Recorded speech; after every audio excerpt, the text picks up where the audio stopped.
It's time for another podcast by George. Straight talk, straight from the heartland, that'll have you saying, "By George, I think he's got it." Now, here's George. Hello, hi, how are you? And welcome to another podcast by George. Well, you've heard me before on the podcast talk about things that are bittersweet, and this is a bittersweet occasion for me. A dear friend of mine passed away just this past week, Gary Alexander, and we're going to talk about that a little bit. And one of the most difficult things about the podcast is just getting started sometimes, and this is kind of a difficult one for me. But let me describe it this way: when I turned 18 years old, here in the heartland, growing up on a farm in Iowa, my dad took me aside and we had one of those father-son talks when I was 18, and he said, "Son," he says, "we broke your dinner plate and your mom took your bed apart. Good luck." And I mean, that's not an exaggeration. That was pretty much what happened when I was 18 years old. But, I didn't feel sorry for myself. Everything was exciting and fresh. I was 18, and I knew that I wasn't going to have to go off and fight in a foreign land like some of my older friends had. They were coming back from Vietnam and taking up residence again in the local communities, and I knew a little bit about what that was from talking to them. And one of them was my good friend Gary Alexander. And Gary and his wife Pat kind of took me in. I was kind of a mutt on the loose, going to college at Drake University, and I needed a place to light. And Gary and Pat afforded me that opportunity, and I'll never forget it. And Gary was one of those guys that had come back from the Vietnam War, and he was affected by that like a lot of these Vietnam vets are, up until the day he died. I mean, it had a lot to do with every day that he had, including his last. And like a lot of these guys, they didn't talk a lot. I didn't hear a lot from Gary about his service in Vietnam, but thank God there's a guy that put it down on paper, and he's our guest today. He's on the Podcast by George live line, and it's Weymouth D. Sims. And he wrote this book that I'm a proud owner of. And Gary's a big part of this. It's War on the Rivers. Weymouth was, Way, as he's called, was a crewmate on a riverboat, on a swift boat in Vietnam. And I got to find out a lot about it in here. This book was on the table at the service for Gary after his passing, and a lot of people were talking about it. And I thought, my God, I got to get Weymouth D. Sims on the podcast. Come on in here, Way. Welcome to a podcast by George. Thank you very much. I'm honored to be here, and I'm honored by the occasion. Obviously, Gary played a big part in my early life, and in some brief sections after the war. He was an important guy to me. He was a courageous guy. He was a good guy, and I just thought the world of him. And I will express my appreciation to you right now, because you were the one that informed me that he had passed. And so I'm glad the book was written. Glad he had a chance to read it. And for everyone that was close to him, they can at least get an idea of his service by that book. And I recommend the book to everyone. For one thing, this is a little niche part of the war that you oftentimes hear about, but there's not a lot of books in this space about those swift boats, and this is one of the most detailed, accurate accountings of what went on over there that you'll ever find. My God, you can smell the gun smoke and the diesel smoke when you read the book about these guys serving on these swift boats in Vietnam. And to get us started, I kind of wanted to, and you start at the beginning with your enlistment and how you got into the service and how you got on the boat. But I'm always struck by the contradiction in the cultures that was going on back then and the way we are today compared to the way that we are then. Now, you and Gary had a lot of similarities. You were both young guys. I think Gary went in when he was 18. You were both from kind of isolated areas. He was from, the farming areas of Iowa. You're from up there in Montana. Neither one of you had ever been anywhere. Gone to any place, and you're on this boat over there, and the difference between that and an 18-year-old today, these kids that are kind of they call it fail to launch, or some of them are slow to launch. They're still in their parents' basement when they're 26 years old. They're still on their mom and dad's insurance. They're still, I mean, my God, it couldn't be more starkly contrasted when you think about then as to now. Does that ever occur to you? Does that cross your mind? Oh, absolutely. Yeah. You know, and adversity builds character. And you don't, if you don't have any adversity, you're not going to be very well prepared to go into the world. And, you know, I always tell people, say, oh, well, you know, you guys were heroes. Well, I kind of stumbled into the Navy myself. I was one of those 18-year-olds that you were talking about that, you know, basically kind of spoiled and really drifting. I didn't have any aim in life. And the difference between that era and now is that in that era, if you weren't going to college, which was one of the problems with the area, you were going to get drafted. So, and I don't know what, you know, Gary and I, we were pretty close in Vietnam. And, you know, I think he drifted in for similar reasons to what I did. Most of us, I mean, people say, oh, you know, you volunteered to serve your country. Well, for me, I didn't want to go in the Army. I mean, you know, it's simple enough. And the Navy seemed a better alternative for me. But at the end of the day, what I think these kids, and I think you make a great point, are missing is discipline. I mean, if you go into the military, I don't care what branch it is, you learn this. I mean, you learn it's not all about you, number one. And you learn how to relate to people. And you learn that, you know, some people have it a lot harder than you do. So I went in not with any real plan, and I came out with a plan. So it was a great maturing opportunity for me. Plus, like people like Gary and other people, you learn to deal with people, you know, through all walks of life. Gary and I were close because we, as you said, we were raised in a similar environment. I mean, we came from, you know, not a big urban center, fairly isolated, not a lot of world experiences. And we went everywhere. You know, he was on the ship before Vietnam, as was I. I was in the Orient for 16 months before I ever even went to Vietnam. And so, you know, you get to see places I probably never would have seen. And Gary and I had a little story about Gary, since this is about him. Please. When you went to Vietnam on swift boats, you got, as did everyone over there, you got R&R. And in other words, you got recreation to get away from Vietnam for a week.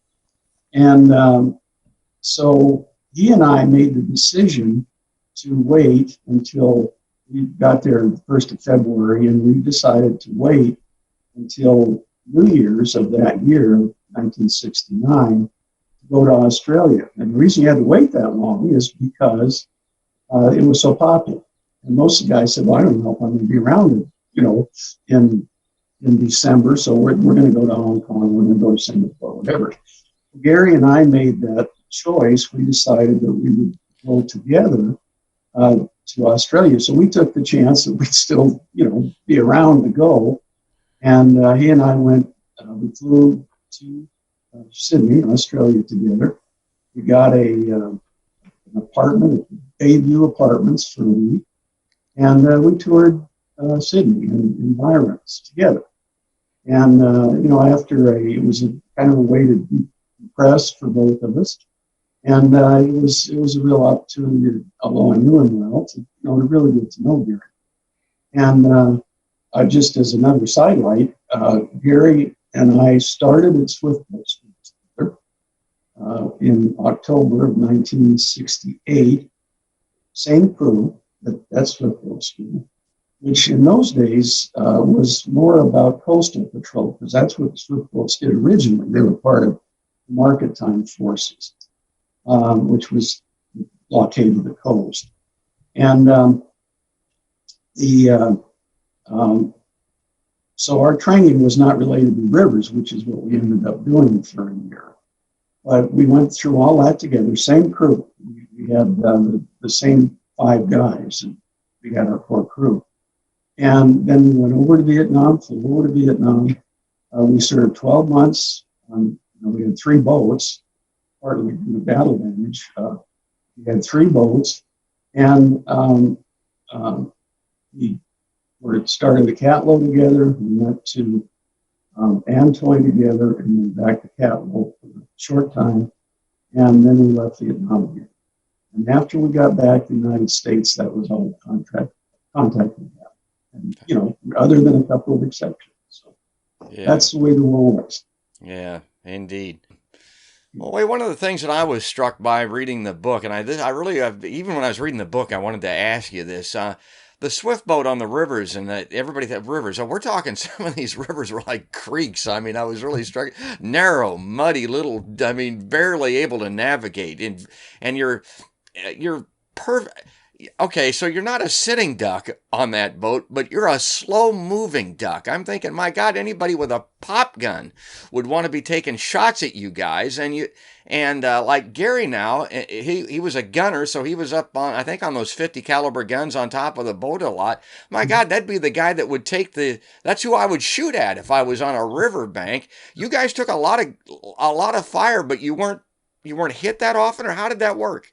Unfortunately, they weren't very good shots. That's what I heard. Yeah. I mean, certainly would have been worse for us. And we were moving. A moving target is harder to hit than a stationary one. But you're right. In Vietnam, the way the Mekong Delta is configured is you have some major rivers, like the Mekong, for example, or some of the major rivers in the area, and they're fairly wide. They're quite wide. But the enemy didn't. They weren't there. They were into the interior canals. And so most of the war was fought on canals. Just as a matter of historical interest, before Sea Lords, which was the operation that Admiral Zumwalt started in October of 1968, his idea was for the Navy to go into this area, this Mekong Delta, and insert swift boats, among others, and on the big rivers, the armored craft, and get in there and take this area back. It was totally enemy controlled. Mount Peninsula was totally enemy controlled. This is as late as 1968. We've been fighting there for 3 years. It was a sanctuary. So Admiral Zumwalt decided that he would send the boats into this area. And of course, he had full support of the military there because it was a staging area for the enemy, not only Viet Cong, but North Vietnamese troops. So the idea was that you get off the main rivers, which is mainly what the smaller craft were patrolling, and get into those canals and root them out. And it was so effective that by the end of 1969, that area was largely controlled by American troops. And it was good for the people that lived there. The VC in North Vietnamese were brutal. I mean, they were horrible people to the people that lived in the Delta. And so it freed them up from that oppression by the communists. And then Americans were able to go in. I had a good friend of mine who was a dentist at our base in Antoine. And we'd take him way up the rivers, and he would go in and he would do their dental work. That was not available to him. Medical help, supplies, food. And so we were able to open that whole area up, which was one of the real triumphs of the war. And market time, the original Navy exercise, blockaded the coast. That was the predecessor to the Sea Lords. And the blockade of the coast is what caused the Ho Chi Minh Trail to have to come into being because they couldn't get material in the coast anymore. And swift boats were initially coastal boat there. They were along the coast to stop the enemy from sending supplies in. The problem with that is they were lousy at sea. I mean, they're very dangerous. Actually, initially, when swift boats first went in, more guys drowned on them and were killed by the enemy because the seas were so unpredictable. They're small boats. They're very small. And so they were better suited for rivers. And that's what Zumwalt decided to utilize that, and it worked. It was very good. Well, as I mentioned, I would really like for people to read this book because it's got great photographs in it too. My buddy Gary's throughout it, and the stories like Wade just told about the strategy that was involved in it. It's all in the book. The interesting thing about it is it's a great book for people that love military history, a lot of those folks, but also if you're I don't know what you might call a social historian, it's a great book because with military service always you have people that are civilians, military, civilians. There's and the two civilian lives are different because the military stuck in the middle of it. Well, this wasn't just military service, this was warfare for these guys. So that's different. But maybe the overarching theme of the book could be this culture difference, this dichotomy of America that occurred back in the 60s, the latter part of the 60s.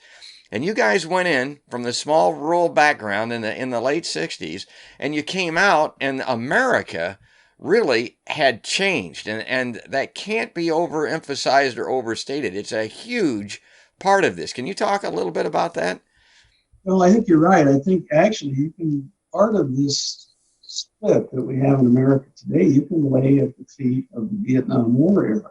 Because you're right, the people that went through the Vietnam War era either were in the military and their families and their supporters, or they were essentially in college in the anti-war movement. I mean, there was a real dichotomy there for young people, for youth. And so, it was a split that we haven't really resolved yet, and it's unfortunate. History always is a great teacher of what can go right and what can go wrong. And one thing that was unfortunate is that the experiences were so different between the ones that went to college and protested and those that went to war and came home. And it was one of the things that I think, particularly for somebody like me, many people that I know, it wasn't just the war experience, which was brutal. I mean, Gary, I know, struggled with it, but he went through a year of fighting in the rivers. I mean, it was a brutal experience, as it was for a lot of us.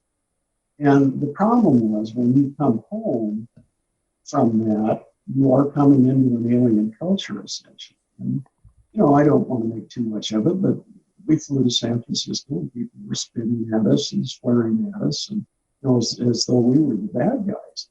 And of course, we were just following government directives. We got bad names and things like Eli, for example, but it wasn't the average person that served in Vietnam would tell you we were trying to help them. We did everything we could for them to protect them. And, but that wasn't the narrative when we came home. And so then you come out of the military and you just have to kind of meld into the society. I mean, you're not going to come out and fight, you. So you just sort of you deny that veteran side. And that's not really healthy. I mean, there's a lot of talk now, which is good, about PTSD and, how to help these veterans returning from the sandbox. There was none of that when we came. And for example, I have a Purple Heart, and the Purple Heart organization was made up of World War II veterans, and they couldn't even relate to Vietnam. It was so different from their era. And all the veterans organizations were that way. They were basically controlled by the World War II guys. So it wasn't a very even welcoming environment into the veterans organizations. Now that's all changed for the better. But so it was difficult for people that came from particularly the war zone to deal with that. How do you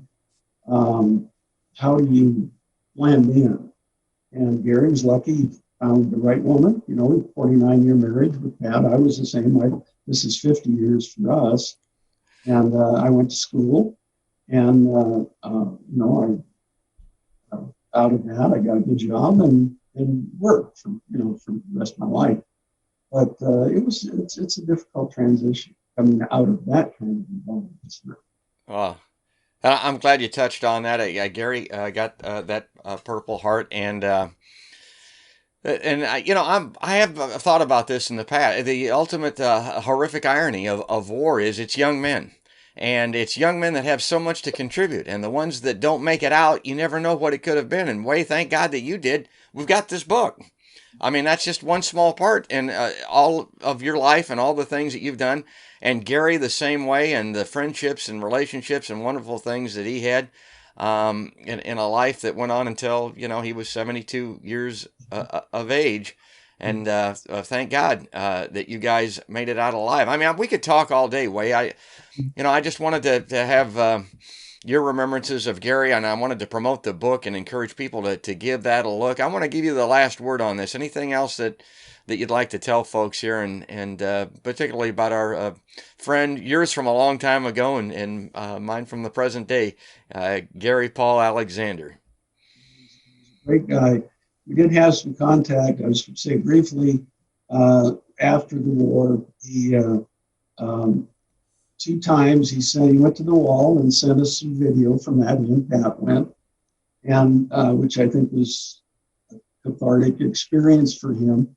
And one of the guys, our helmsman, Tony Gisclair, who was also passed, his records were all screwed up. Believe it or not, the Navy lost them. So we had to reconstruct those records. So Gary and I and Ed Stokes and a couple of the others went and helped him reconstruct his records. The military didn't have it. So we did have some contact. I would say he's a brother to me. I hope that people honor his service and that they appreciate his family and that they will express to them how honored he should be for his service. I will say all the guys that served with him commented on his service at the obituary site, and also expressed to me personally how much they miss him. He's a great guy. That's well said. And again, I'm going to hold this book up. I mean, it's in this book, folks. And I mean, you can read all the stories, all the accounts, great photography, great storytelling. Way before we let you go, now you've got another book, a new book. It's a biography of the task force commander in Vietnam, an admiral by the name of Hoffman. And it's just another Navy story of a great American. So that is the other one. But they can get on my website, and all that information is on. I'll pass along the links. And again, thanks for being on there. I mean, really, thanks for the book about Gary. Thanks for Gary. And I want to thank everybody for checking us out on YouTube and all the various platforms that we appear on. We're on Twitter, and we're on Facebook and Spotify, and we're on Google, and wherever place you can. So check us out and subscribe. If you're on YouTube in particular, ring that little bell there, and then you'll get every podcast that comes up for everybody that likes to follow along and listen in to another podcast by George. That's going to wrap it up. Thanks to our new friend, and thanks again to our old friend just passed, Gary Alexander. For right now, that's another podcast by George.